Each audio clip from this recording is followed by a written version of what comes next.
Quem diria, hein, Flávio?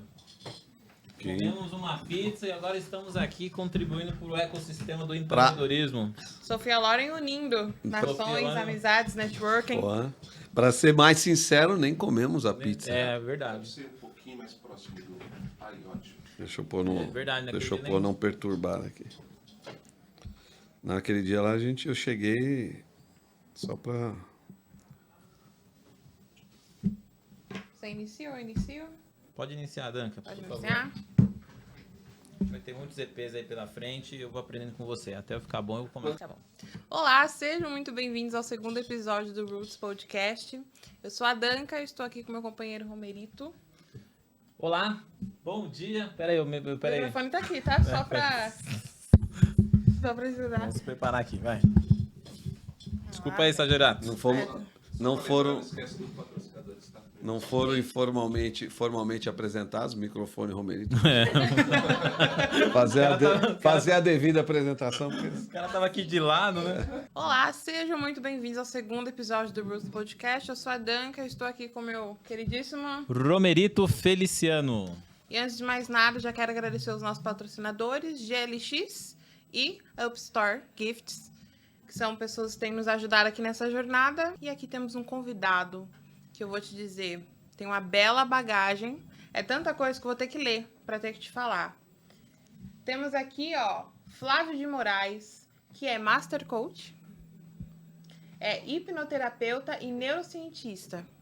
Caramba! Então temos aqui o belíssimo Flávio. Como está, meu querido? Estou bem, desde já agradeço aí, Romerito, pela amizade, pelo convite, para você também, Danca. Nós que agradecemos. Estou à disposição de vocês. Prazer ter você aqui, Flávio de Moraes. Obrigado por disponibilizar um pouquinho de tempo para contribuir com o ecossistema do empreendedorismo. O Roots é raízes e ter você aqui é um prazer, é uma honra, porque a gente sabe, a gente tem aqui toda a sua história, lemos, já impactou, já nos inspirou. Então a gente queria que você compartilhasse um pouquinho aí do seu legado para essa turma que está empreendendo, essa turma que precisa criar raiz, porque esse é o nosso objetivo aqui. Quem é Flávio de Moraes? Primeiro, é interessante, a minha esposa, o dia que a gente se conheceu, né, aquele dia lá, ela nem estava, mas o dia que a gente se conheceu lá no Blend, ela falou assim, o seu Sérgio, o pessoal do seu Sérgio é o network raiz. Foi essa a expressão que ela usou. Que legal. Então aí... Sinergia com propósito aqui. Muito doido. Aí chega o podcast, chamado podcast Roots, né? Raiz. Vem ao encontro do que a gente estava conversando. Aquele dia que a gente foi tomar vinho também, ela falou, vai lá que esse é o network raiz. Né? Legal. E aí a gente acabou tendo esse encontro. A segunda surpresa para mim é que aqui no Alphaville o pessoal me conhece pelo cara dos 15 milhões, sem nome, né? O cara dos 15 milhões de obras e tal. E aí hoje, pela primeira vez em um ano que eu tô por aqui, alguém me apresenta sem falar dos livros. E quando eu vim para cá, eu queria empreender nessa área. Eu sou treinador comportamental, sou master em PNL, master coach, tenho neurociência, estudei neurociência, estudei física quântica. A minha esposa teve 2 cânceres, então apesar da espiritualidade, no primeiro você leva. No segundo, você começa a buscar mais explicações, você não entende. Né? Ainda mais que o primeiro foi de boa, depois de 4, 5 meses apareceu um de 4, 5 centímetros e já não tão bonzinho, ele já não era tão bacaninha esse. Então você fala, caraca, o que está acontecendo? Então a gente foi estudar um pouco mais, ainda aprofundar um pouco mais para entender. Então o Flávio de Moraes é essa pessoa, eu sou da área de tecnologia, desenvolvo tecnologia há muitos anos, desde 89 para 90, trabalho com tecnologia. Em 94 montei a editora, mas nunca falei de editora. Aí o pessoal aqui do Alphaville, nos eventos, nos encontros, começaram a me identificar e fiquei com a marca do cara dos livros. Né? Então eu empreendo na área de tecnologia, eu tenho negócios na área de serviços. Hoje eu tenho uma empresa que faz regularização de imóveis, né? Regularização de CNPJ, regularização de CPF. E tem empresa de tecnologia, editora, trabalho com alguns negócios de mineração, mas minha especialidade são projetos. Então, tudo que diz respeito a projetos eu curto. Eu não gosto de manutenção, do mesmo todo dia. Então, tudo que é novidade, eu gosto de estar envolvido. Desenvolver uma coisa que ainda não existe, para mim também é uma coisa muito legal. É o prazer que tem. Ô Flávio, já que esse nome Raízes vem muito ao encontro da tua história, né? O que você vem construindo aqui, qual foi esse momento que você, dentro do empreendedorismo, você criou Raízes? Quando é que você começou a empreender? Você falou, hoje eu sou empreendedor, e aí que você passou a viver o processo. Eu sempre digo que empreendedor precisa viver o processo, pagar o preço, até que você, de fato, crie raízes, né? Qual foi esse teu momento aí? E já traz insight aqui para essa turma que está assistindo a gente aqui, porque é legal dentro da jornada empreendedora ter gente que já passou pelas fases do empreendedorismo, do empreendedor, a fase da jornada empreendedora, escutar o legado, né? Serve de inspiração, impacta, transforma, muda a mentalidade. Como diz o livro lá do Pai Rico, Pai Pobre, a maioria das pessoas, ou uma boa parte das pessoas, elas têm vontade de empreender, de ser empresário, ser dono do seu próprio negócio. Uma boa parte vira empresário, mas poucos são empreendedores. É verdade. Poucos são empreendedores. Diferença é grande, Tem uma né, Flávio? diferença. Então, o empreendedor, ele sempre está buscando solucionar o problema de alguém. O empresário, ele tem um negocinho lá, ele resolve o problema dele. Ele só não queria ser empregado, muitas vezes, aí ele monta um boteco, uma pastelaria, qualquer coisa, e acaba fazendo o que ele fazia, só que agora, ao invés de ser no CPF, ele está empreendendo no CNPJ dele. E o empreendedor, eu vejo que ele sempre está buscando solucionar a dor de alguém, que é o que vocês acabaram de fazer hoje aqui. Vocês trouxeram um movimento, né, do Brasil do Bem para cá, por quê? Que é uma dor que vocês sentiram, que os empresários estão passando, de se ajudar, de gerar negócios. Então, esse é empreender. O empreender nem sempre é na área que é confortável. Exatamente. O empreender é isso. E eu gosto muito disso, como eu falei, eu gosto dessas novidades. Quando eu comecei a trabalhar, eu tenho 57 anos hoje, quando eu comecei a trabalhar, minha mente sempre me apontava para coisas... Na verdade, minha formação sempre foi tecnologia, então, primeiro, eu não conversava com pessoas.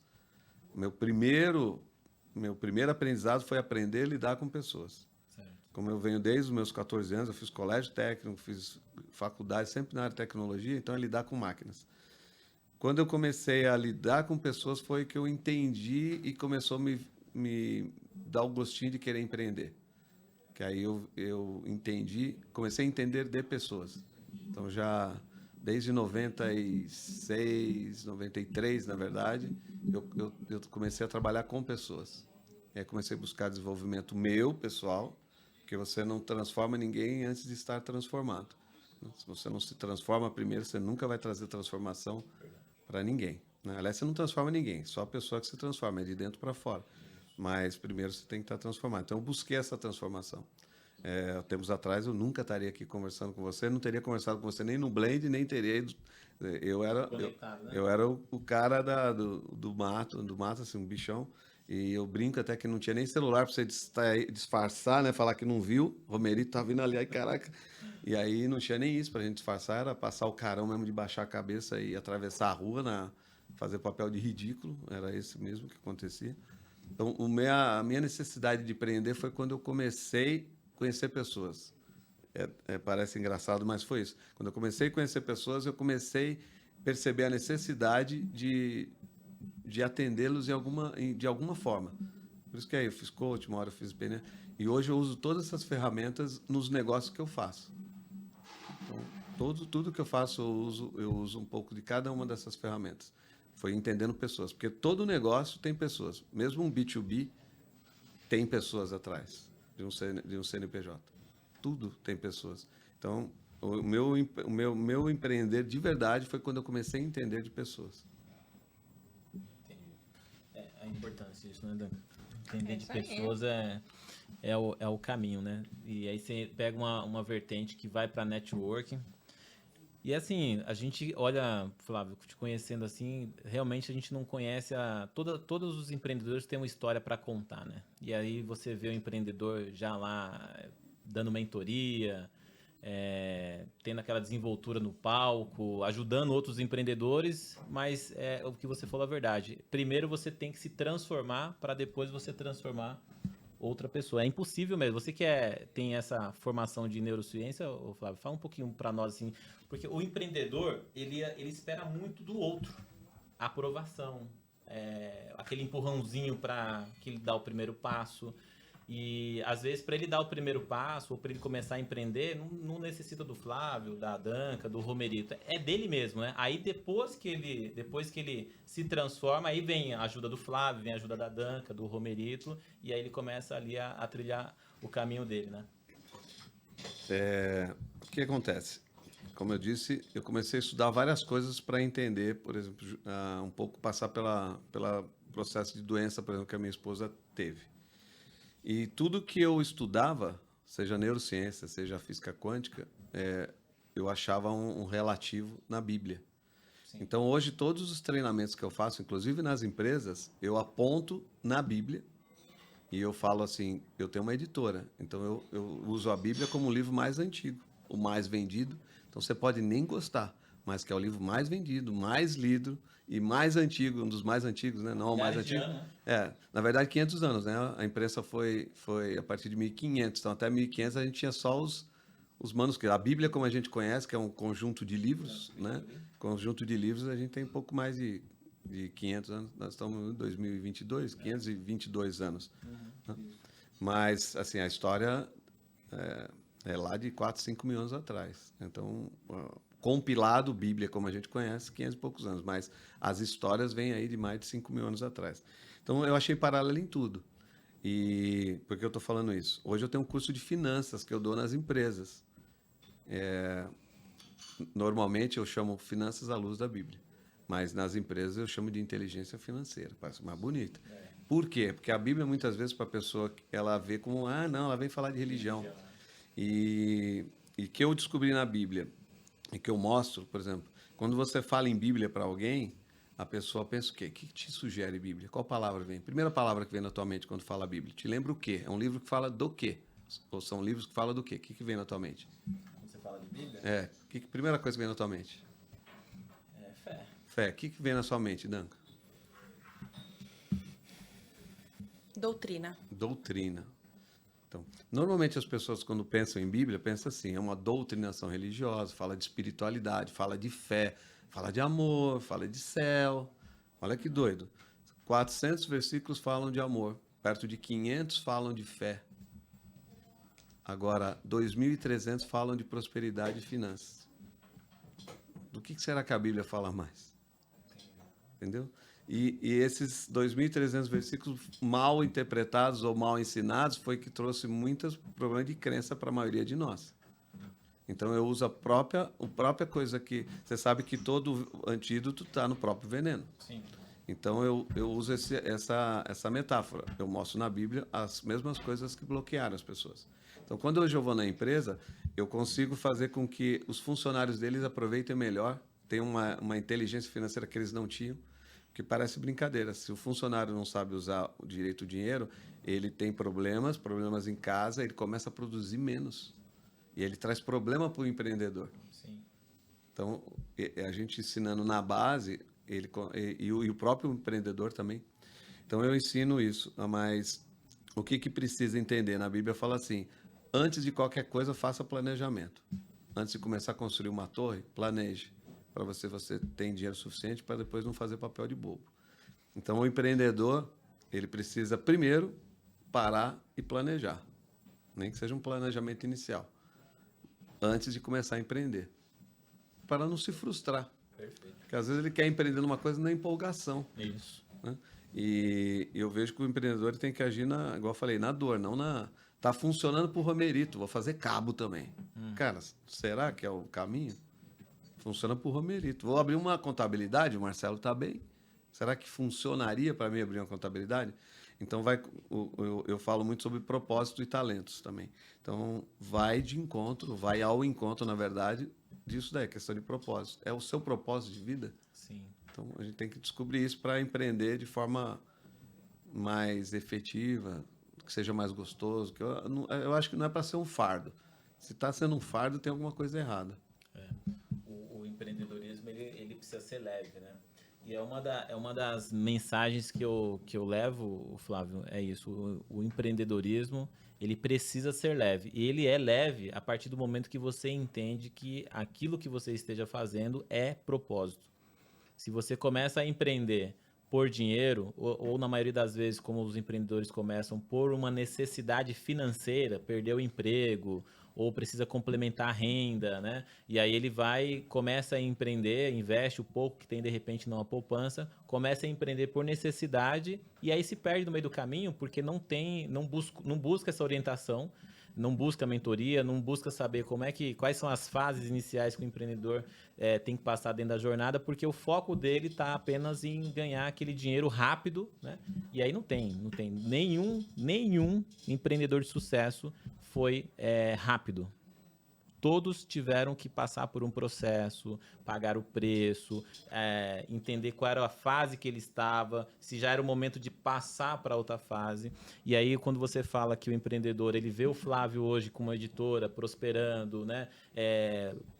Publicando diversos livros, mais de 15 milhões de livros publicados, e falou, poxa, eu vou ser editor também, eu quero uma editora, porque o sucesso do Flávio, mas não consegue ver qual foi a tua jornada, desde quando você começou a criar raízes para que você esteja aqui hoje, né, sólido, você esteja aqui com, de fato, raiz, né? Como a gente exemplifica aqui, uma árvore que ela tem raízes, pode bater o vento que for. Hoje você supera uma crise, como todos nós superamos aqui a crise da pandemia, mas quem tinha raízes continua aqui, com dificuldade. A árvore, quando vem o vendaval, ela fica toda, né, destrambelhada lá, mas ela tá firme. O tronco tá lá porque tem raízes. Então, esse seu legado que você traz para a gente aqui hoje é muito importante, porque ensina o empreendedor que está iniciando a sua jornada como é que cria raiz. Não é olhar o que está dando certo agora, é olhar o que deu certo, né, o que você estava fazendo quando você estava iniciando ali a tua jornada para criar raízes, né?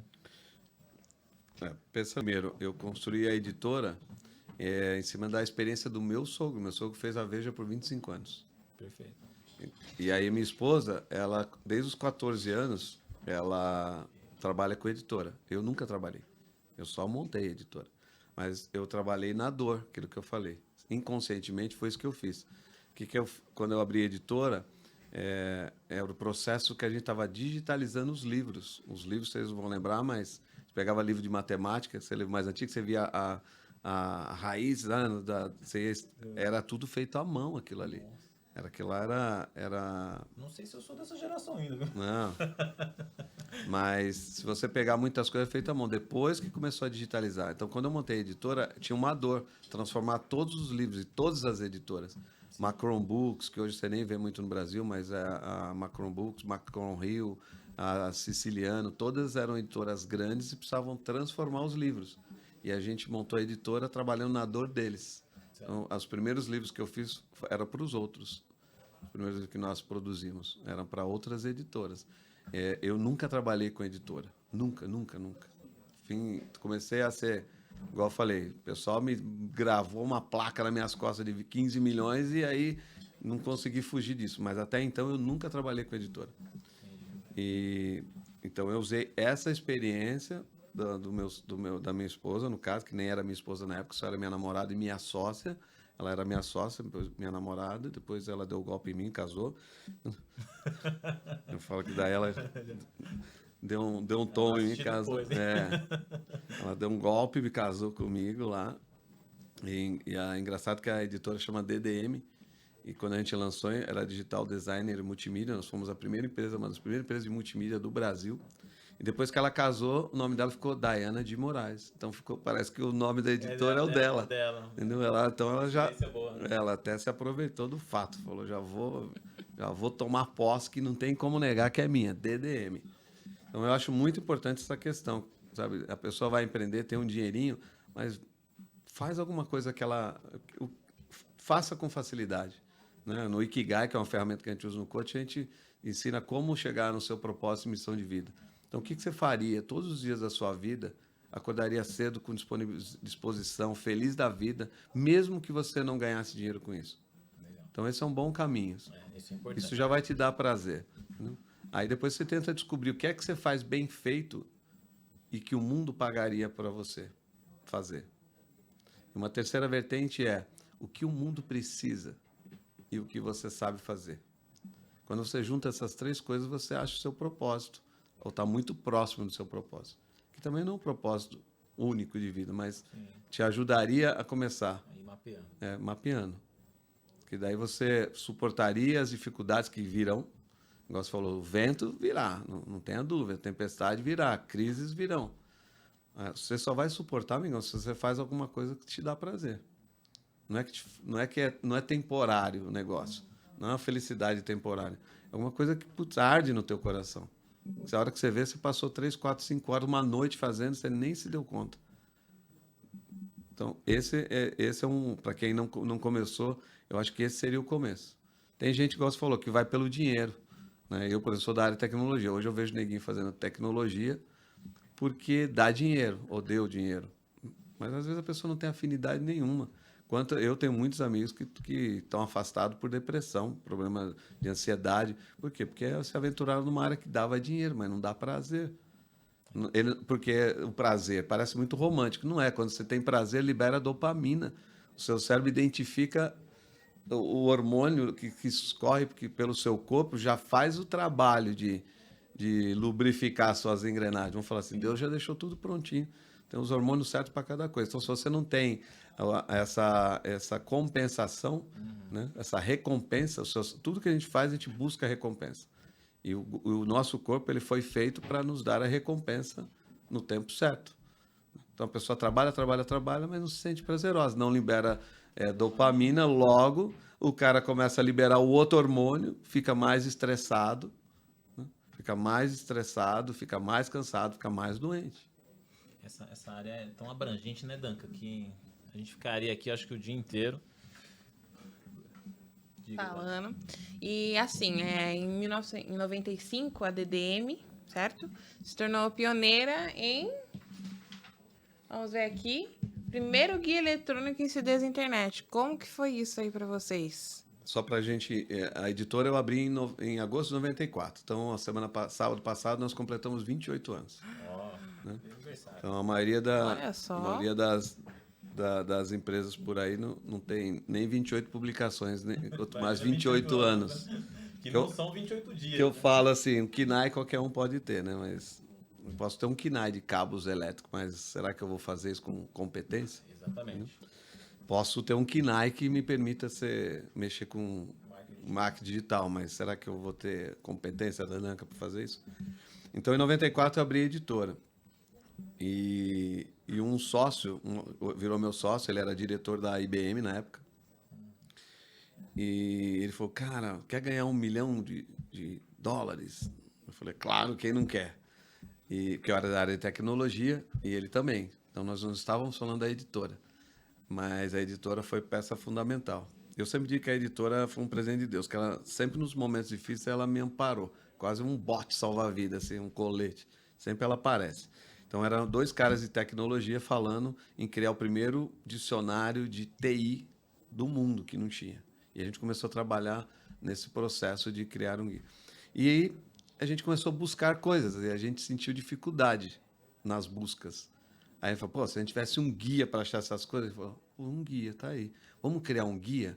E a gente criou o primeiro guia eletrônico, que a gente fala do Brasil, mas na verdade foi da América Latina. A gente fala do Brasil por quê? Porque quem publicou esse guia foi a Folha de São Paulo, então era o maior jornal de circulação na época, ela brigava com o Estadão, então para ela ser considerada a primeira do Brasil, a América Latina para ela não interessava, então a gente falava que era o primeiro do Brasil, né? Mas na verdade, historicamente, foi o primeiro da América Latina. Por quê? A Danca nem lembra, não tinha nascido. Essas conversas é muito chata com esse povo mais novo, entendeu? Porque ela não consegue entender a internet se não for assim já no celular.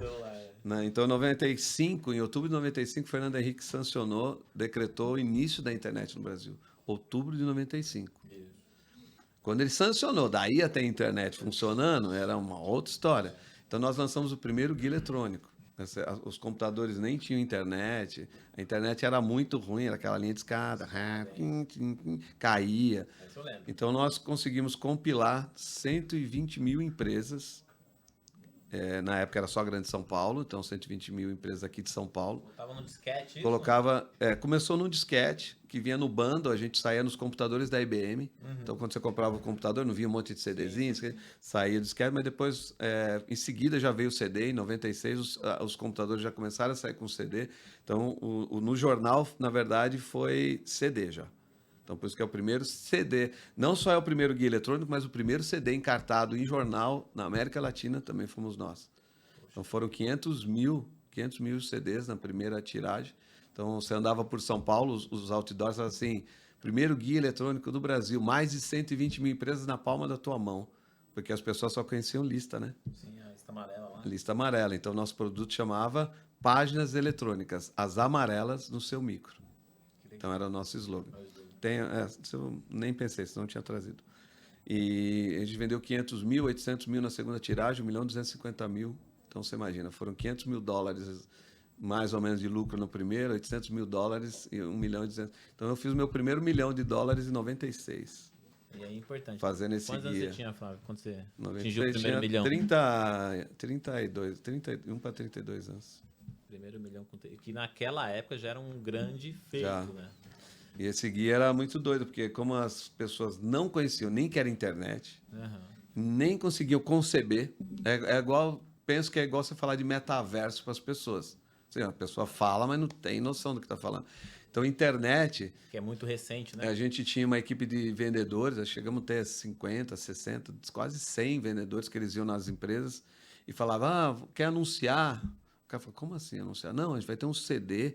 Aí os caras pegavam o CD e tentavam enfiar no computador deles, que na época só tinha disquete, aí nem cabia, né? Eu falava, mas nem cabe. Não, você não está entendendo. Os computadores, a partir de agora, sairão com leitor de CD. E eles falavam assim, vocês são jovens, vocês são tão inventivos, eu lembro dessa palavra. Vocês são tão inventivos.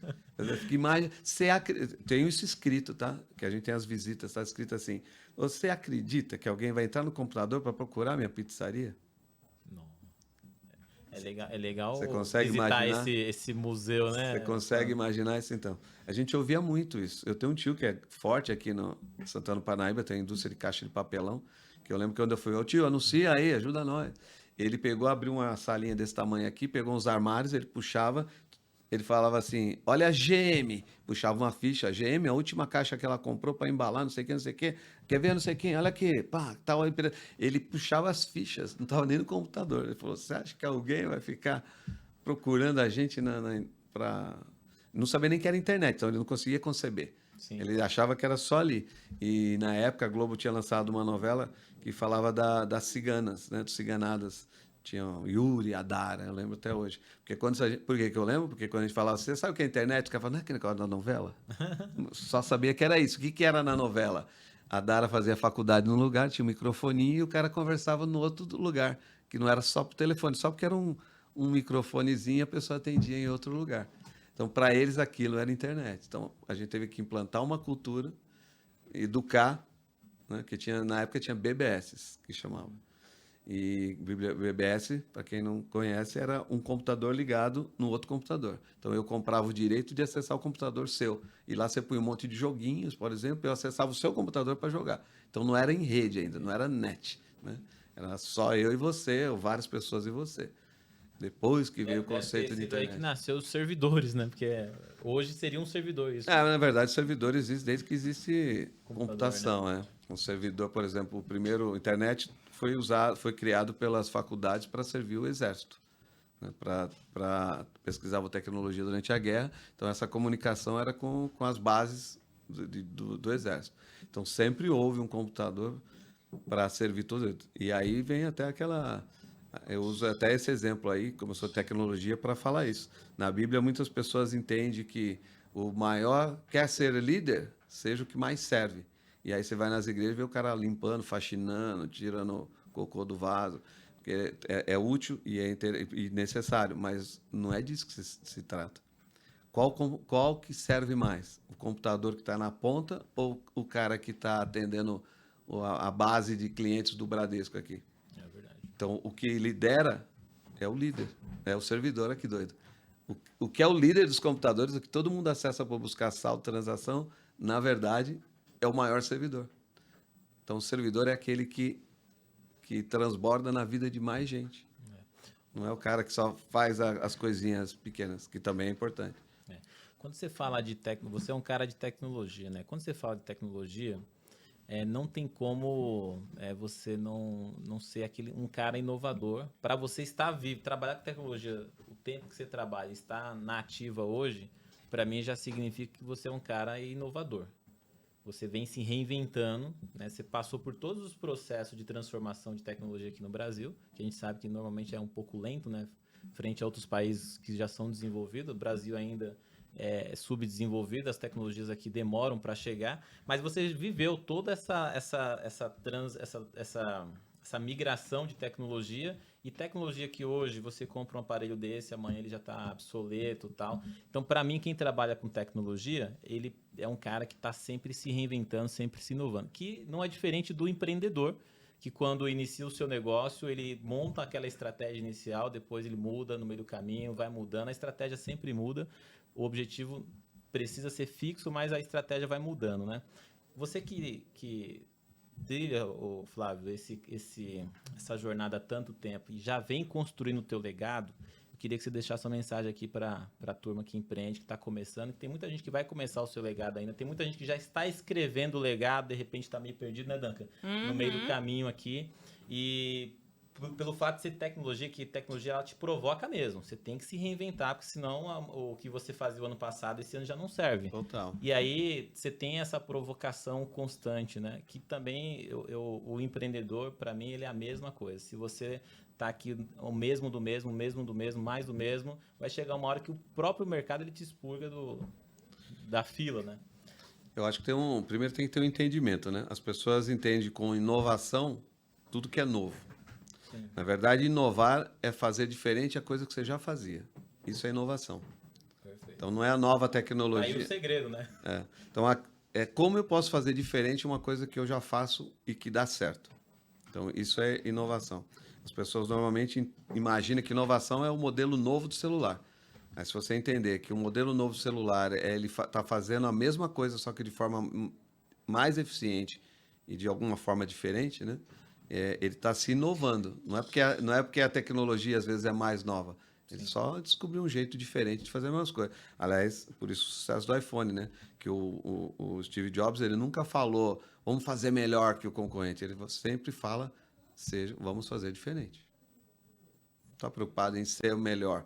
Acaba sendo. Então ele só quer fazer diferente. Como que eu posso fazer isso diferente do que está sendo feito? Né? Então, eu estava vendo ontem lá, os caras estão falando, mas o iPhone 14 já vai sair, quer dizer que o 13 custar uma grana, quer dizer vai custar mais barato? Os caras, fatalmente vai custar mais barato. Né? Mas o que os caras estão fazendo? Estão descobrindo jeitos diferentes de câmera, então, eu digo isso. Inovar não é ficar procurando novas tecnologias. É o que eu faço hoje que dá certo, que eu poderia fazer de forma diferente e que fosse mais eficiente. Esse é o grande segredo. Certo. Porque às vezes o cara fica buscando aquela coisa, né? O quintal do vizinho é mais verde. A grama do vizinho é mais verde. Então, às vezes, o cara está gastando tanta energia olhando para fora do negócio dele, tentando trazer alguma coisa de novidade, quando o negócio dele pode e deve ter realmente muita coisa para fazer. Há uns anos atrás eu fui sócio de um hortifruti. E na época ele era só hortifruti atendia restaurantes, os botecos. E o que a gente pode fazer? Vamos investir. Eu falei, cara, explora todo o seu negócio. Na época ele faturava 700 mil. Depois de 6 anos ele estava faturando 2,5 milhões por mês. Sem mexer o negócio. Ele só aproveitou o próprio negócio dele. Sim. Tá? Porque ele só só fazia para restaurante. Depois ele começou a vender para cozinha industrial. Depois da pandemia começou a vender para o consumidor, que não podia sair de casa. Né? A gente teve uma época que a gente teve um produto que chamava Fruta Company, que eu criei, que a gente fornecia fruta picada para um monte de gente aqui do Alphaville. Então os caras chegavam na empresa de manhã, 8 horas da manhã, em vez de tomar um café, tinha uma frutinha picada do dia. Sim. Todo dia uma fruta diferente. Então, quer dizer, era o mesmo produto, o mesmo material, só várias formas de usar o mesmo produto. Então, eu penso que inovar para quem está começando, antes de gastar dinheiro, investir. Tecnologia é bom. Eu não sei se eu concordo com você que demora para chegar, que hoje, com o advento da internet, chega... É a gente que não tem a informação, mas a tecnologia está disponível já. Né? Talvez a gente não tenha o equipamento na hora, tal, mas, por exemplo, durante muito tempo, quando eu comecei a editora em 94, era proibido importar computador. Então, o meu primeiro computador é um Mac Quadra 800, eu tenho ele até hoje guardado. Eu vou ter o escritório, vou ter ele montado e ele funciona, só para você ter uma ideia. E eu tive que trazer ele de contrabando. Hoje, por quê? Porque não podia importar computador. Aí era bruto. Como você vai competir? Então, a gente sempre usou Mac. Hoje todo mundo fala de Mac, mas eu uso Mac desde 94. Mas também não sabia o quão é importante. Tiveram que me provar que era diferente. Então, a gente tinha restrição de mercado. Aí sim era punk, porque daí que você não conseguia, você tinha que se virar. Eu tocava teclado uma época numa banda, eu vi uns teclados Korg, uns Yamaha lá fora, top da balada. Aqui os nossos era com a lateral de madeira, feio. Com os botões de deslizar, era horrível, trem feio pra caramba. Porque a lei dizia que se tem um similar nacional, não pode importar. Similar, não era tão bom quanto, nada bom, aliás. Então, hoje eu vejo que para empreender é muito tranquilo. Você tem, na Bíblia, o segredo dos judeus para a prosperidade. O primeiro deles é, seja especialista em alguma coisa. Que os especialistas se apresentarão diante de reis. É um dos princípios que ele segue, um dos pilares do judaísmo. E o que ele diz? Seja bom em alguma coisa. Pode ser generalista em várias, mas seja bom em alguma coisa. Se você for bom, você vai fazer com prazer, vai fazer com excelência. Entendeu? E a segunda coisa que os judeus sugerem para quem quer ser próspero é tenha bons conselheiros. Então, vai abrir um negócio, cuidado com quem você ouve. A pessoa que vai ser seu mentor, seu conselheiro, tem que já ter feito o que você quer fazer, ou tem que estar voltando, pelo menos. Já foi, já está até voltando. Conhecimento de causa, né? Tem cara, que a gente vê muito hoje aí, gente vendendo material na internet, não fez nada e está falando que faz. Né? Eu vejo muito isso no meu segmento. É verdade. Terceira coisa que eles dizem é que você tem que estar disponível e tem que ter um espírito de receber, vou chamar acolhida, mas na verdade é receber umas duras. Né? Então você tem que estar... Hoje o brasileiro especial ele é muito reativo. Se você for falar alguma coisa, ele reage, ao invés de ele acolher, processar a informação e tomar uma ação em função disso. Então, se a gente ficar atento a isso, né? Buscar uma especialidade, buscar bons conselheiros e estar atento às correções, a gente fatalmente está muito próximo de ter êxito em qualquer caminho, acho que você escolher. Olha só, eu tô tão embargada aqui, não tô nem falando. Tô só aqui, ó. Eu até esqueci que eu tenho que falar aqui, ó, tá vendo? Ih, rapaz, o negócio ficou triste aqui. E só para completar, o judeu gosta muito do número 4. Né? Não sei se você sabe, o número 4 na Bíblia significa criação. Não sabia. Não? E olha só, o número 4 é o número que mais me acompanha na minha vida. 4 significa criação. 3 é criador. Então, quando você vê o número 7, a pessoa fala que é o número da perfeição, né? Porque 3 e 7 é o criador com a criação. Entendi. Mas o 3 vezes 4 dá 12. É quando a criação e o criador se juntam. Então, o judeu gosta muito do número 4, porque tudo que tem base, tudo que tem suporte como essa mesa, precisa de 4 pés. Senão ela ficaria de alguma forma... Então, eu te dei 3 princípios, eu vou te dar o 4. Só por isso que eu estou justificando. O quarto princípio, então, eu falei, seja especialista, aceite a correção, busque mentores e... na Bíblia diz assim, que o bom nome vale mais do que o ouro e a prata. Então, não se mire no dinheiro. Preserve o seu nome, seus valores, respeite a família, aquilo que o Wizard falou, né? Família, fé. Então, esses são 4 princípios que se as pessoas seguirem, é muito difícil dela, pelo menos, enveredar para o caminho errado. Né? O caminho da prosperidade. Então, são esse bases. seja um caminho também para mudança de mentalidade, Flávio? No grego, né, a gente tem a palavra metanoia, que é a mudança de pensamento. Porque uma coisa que a gente tem que entender a gente não é comprometido com o erro. Então, eu entendi que o que eu fiz não deu certo, Então, tem gente que por orgulho, se agarra e tenta justificar. Quando ele fala, caraca, não é que eu estava errado mesmo? O Romerito falou e eu... Putz. Então, a metanoia é a mudança de rota, assim, percebi, mudo o meu pensamento e vou por aqui. Por aqui. Não é ir para trás, para nada. É só correção. Você sabe que você sair de Portugal e vir para o Brasil, 1 grau que o cara mexa na bússola, Brasil, nada você ia chegar, né? Então, é correção contínua. Então, estar atento a isso. Pô, errei. Ser humilde para reconhecer que não era por aqui. Ô Flávio, a gente está caminhando para mais o final do nosso segundo episódio aqui do podcast, mas antes de passar a palavra aqui para minha colega de bancada aqui, Danca, eu queria fazer uma pergunta que, conhecendo o teu trabalho, e uma coisa que me chama muita atenção, e tenho certeza que também vai chamar a atenção dos empreendedores que estão assistindo a gente, da nossa audiência, né? Você tem uma habilidade, não sei se posso chamar isso de habilidade, eu vou chamar isso de dom, acho que precisa ter dom isso, né? Que é você a primeira vez que você se apresentou a mim, você usou essa frase, você tem o dom, a habilidade de escutar a história da pessoa e botar num livro, né? Ou seja, ajudar as pessoas a contarem o legado dela.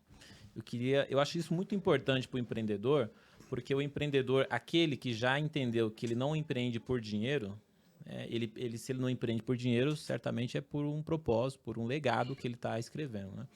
Então, eu só queria ressaltar, o teu trabalho é tão bacana, tão nobre e contribui tanto na vida do empreendedor pelo processo que ele precisa passar para que ele precise prosperar, para os níveis de empreendedor que ele precisa subir, ele entender que o legado que ele tem que deixar é a parte mais importante para essa subida de nível, né? E você faz isso com o empreendedor através de livros. Tem muita gente que faz isso através de mentorias e tantas outras ferramentas, mas o livro é legal porque fica registrado, né? Aquele legado. Queria que você falasse um pouquinho mais desse trabalho. Quanto tempo a gente tem? Só para eu mensurar o que eu falo. Não, fica à vontade, querido. Só para dar uma contextualizada. Nós vivemos numa ideologia, né, a gente vive embaixo aí do marxismo cultural que foi implantado há mais de 120 anos. Então, o socialismo por si só, ele tenta desiludir você de que você tem alguma coisa para oferecer, porque quem é você? Você é doutor? Você não sei o quê. Então, a gente vive isso, a gente não foi estimulado nunca a falar das nossas vitórias. Você nunca viu ninguém comemorar vitórias. Aliás, as pessoas... ela vai saber, entendeu? Aquela coisa... a gente foi ensinado, não comemora não, vai criar inveja. Na verdade, a gente não foi ensinado a comemorar. O judeu, ele tem um mês, ele tira uma semana para fazer comemoração. E não é das coisas que ele fez, é comemorar agora em setembro, a gente anda entra no novo ano judaico, para comemorar o que vem, ele já está agradecendo as coisas que virão, porque ele dá como certo as coisas que virão. Entendeu? E a gente, como vive aqui, estou falando mais no Ocidente, né? Se bem que agora espalhou meio pelo mundo, haja visto que você vê Estados Unidos em 2 anos já está com a inflação maior do que qualquer outro lugar. Então, prova que o socialismo, onde ele entra, ele contamina e detona. Por que eu falo isso?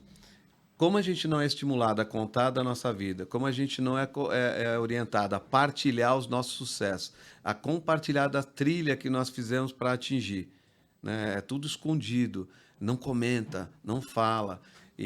Mas com que intuito? Porque eu acredito que a grande saída do Brasil e qualquer outro lugar é o empreendedorismo. Porque nós somos em 240 milhões de habitantes. Se você pegar aqui 10% disso, 24 milhões de habitantes, abrisse uma empresa e gerasse apenas um emprego, você não teria desemprego no Brasil. Você percebeu? E não estou falando de um emprego, quando eu falo de um emprego, eu estou falando de uma família de pelo menos 4, 5 pessoas. Você estaria tirando 4, 5 pessoas daí talvez de uma zona de pobreza. Então, quando eu entendi isso que você falou do Dom, e eu falei mais cedo um pouco, eu nunca falei da editora, porque eu nunca fiz livro. Então, quando as pessoas falavam, o cara dos 15 milhões, vamos tirar uma foto, eu me achava um impostor, porque eu falava, caraca, eu não fiz nenhum desses livros, meu. Que coisa falsa do cara. Do autor, né? Não, entendeu? Assim, e isso me soava muito mal, juro pra você, eu ficava incomodado. Eu fui em uns 4, 5 hot seats, assim, de grupos de negócio, de mentorias, e mentoria que custou 50, 70, 100 mil. E eu falo, por que você quer? Qual a sua dificuldade? Não, os caras olham para mim e falam livro. Ué, qual o problema? Eu não quero ser visto como cara do livro. Eu queria ser visto pelas outras coisas. Então, eu fiz muito disso. Quando eu entendi que o processo do livro era o livro, eu já mostrei para você, o livro é como... Ele é uma ponte entre eu e a próxima pessoa. Tem um vale entre nós e o livro faz essa ponte. O livro, por exemplo, ele me trouxe até aqui. Talvez eu não estaria aqui conversando com você. Verdade. Né? Se a gente não tivesse falado disso. E quando eu entendi que o livro é uma ponte entre eu e a próxima pessoa, eu ainda continuei me questionando. Mas, sim, qual é o propósito? Vou continuar não fazendo o livro. Não sou eu que faço. É a equipe, ok? A empresa é minha, a equipe. Mas isso não me incomodava, não sei se você entende, porque eu não tinha nenhum processo dentro disso. Sim. Aí Deus me mostrou que o livro, na verdade, ele é a ponte para entrar no castelo, na vida das pessoas. Então, quando eu sento com a pessoa, quando eu converso com a pessoa e consigo fazer ela entender que o conteúdo dela serve de caminho, de setas para outras pessoas que vêm, e que no mesmo processo ela visita áreas da vida dela que ela deixou embaixo do tapete, que ela vivenciou, teve algum problema e não quis resolver, e hoje ela está mais adulta e aparentemente aquilo já não mais afeta, quando ela visita essas áreas, ela cura. Sim. Porque aquilo que segurou ela, que fez ela chorar, hoje ela vê de outra forma, porque hoje ela cresceu, hoje ela é um empresário, hoje ela venceu, hoje ela tem família. Aquilo já é muito pequeno, só que aquilo era um espinho na carne dela. Então, hoje, no processo de escrita, por isso que quando eu falei com você, você vê que eu nunca falo, na verdade, fazer um livro. Eu falo no processo da escrita. Sim.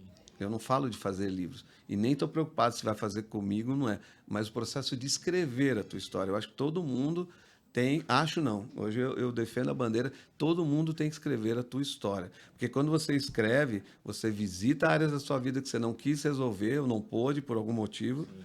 Né? Contei para você, né? Tem uma cliente que não falou por 15 anos. Toda vez que eu lembro dela, a emoção vem. E hoje ela fala, hoje ela conversa, já está lançando o segundo livro, entendeu? Fez 2 anos considerada esquizofrênica, tomando remédio, tomando choque. Aí você pega a mensagem da mãe dela falando assim, ela não teve mais crise esse ano. Entendeu? Legal. Tem nada a ver com o livro. Tem a ver com esse processo. Então, eu, usando todas essas coisas, neurociência, PNL, tudo, sei lá se tudo isso ou alguma coisa a mais, ou nem é nada disso, é só o fato do processo em si, essa busca, resgatar a história das pessoas. Então, eu mudei meu Instagram, hoje eu escrevo lá. Ajudo pessoas a escrever a sua história e deixar um legado. Porque, cara, a gente vai sair... A minha esposa estava falando ontem, ela estudou com o Tivita, o dono da Abril. O cara foi o maior império da comunicação depois da Globo no Brasil. Sim. Procura no Google, a gente não achou nada dele.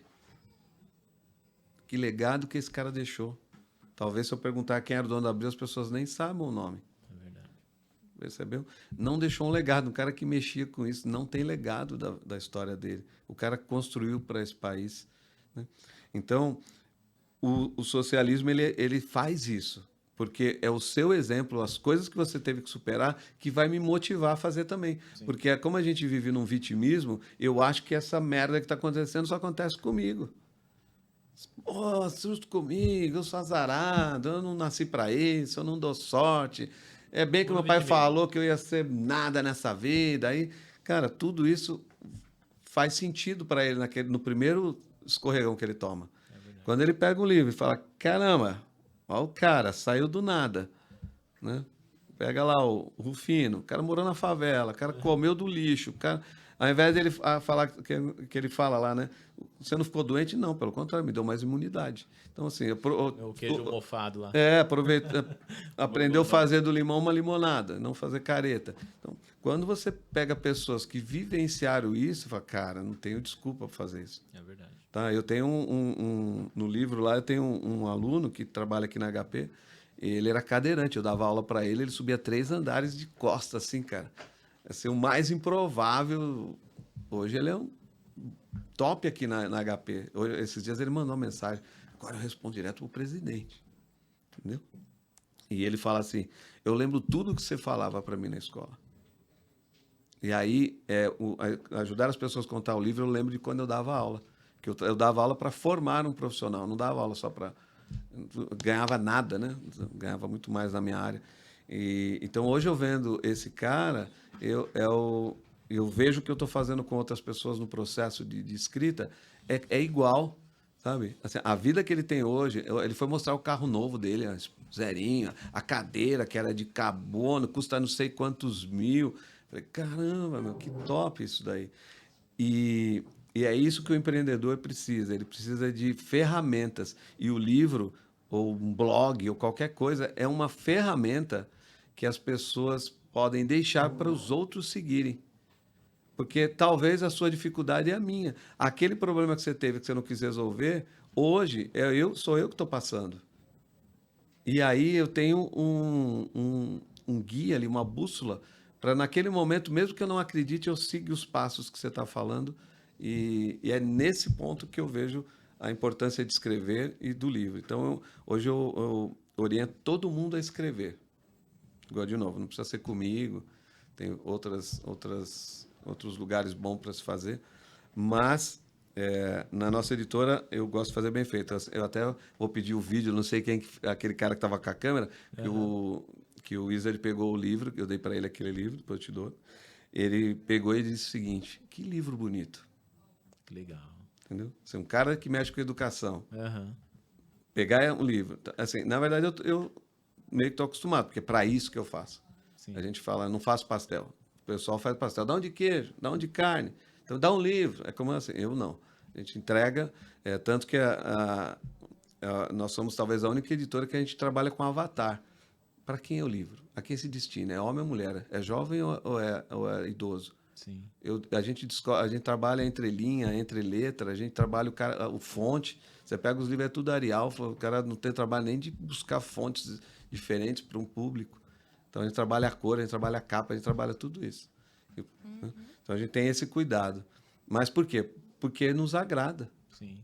Né? E eu acredito que vai agradar também a pessoa. A gente, em geral, respeita a opinião, mas tem que dar prazer primeiro para a gente. Exato. É verdade. Né? Assim, prazer de fazer. O produto o filho do cliente. Então, assim, ele opina. A gente, como trabalha nessa sintonia, raramente a gente tem uma discordância, assim, muito difícil. E tudo isso faz parte de um processo, sabe? De construção, de deixar... essa coisa que eu gosto muito.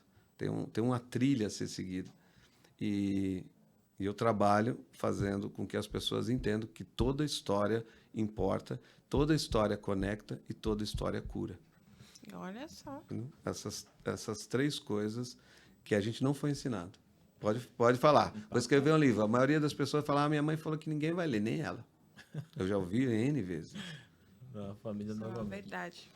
E para encerrar aqui esse papo 10, que foi muito gostoso, e dá para ver que você tem paixão pela escrita, você tem paixão pela escrita que faz com que você alcance as pessoas, nos diga uma frase para inspirar as pessoas a crescerem, a prosperarem. Uma frase que possa inspirar as pessoas? Sim. Eu acho que as pessoas deveriam falar mais delas e menos dos outros. As pessoas gastam muita energia falando do que os outros são, do que os outros fazem, e elas deveriam começar a falar mais delas. Porque são pessoas iguais elas, iguais a cada um de nós, que os outros também possam seguir como modelo, não aqueles que estão longe, nas telas dos computadores, dos celulares. As pessoas gastam muita energia e não são pessoas a serem seguidas, não pelo estilo de vida, mas que estão muito distantes. Sim. E tem pessoas de carne e osso, do nosso lado, que devem ser seguidos e respeitados pela sua história, pela construção de vida que eles têm. e estão ali, né? São palpáveis, a gente pode pedir ajuda, pode ter um carinho, um abraço numa hora de necessidade. Então, fale mais de si mesmo, não por ego, mas conte mais a sua história, abra mais a boca para falar dos seus sucessos, dos seus insucessos, dos seus tropeços, e menos, né, gaste menos tempo com coisas que não são tangíveis, que não estão próximas de você.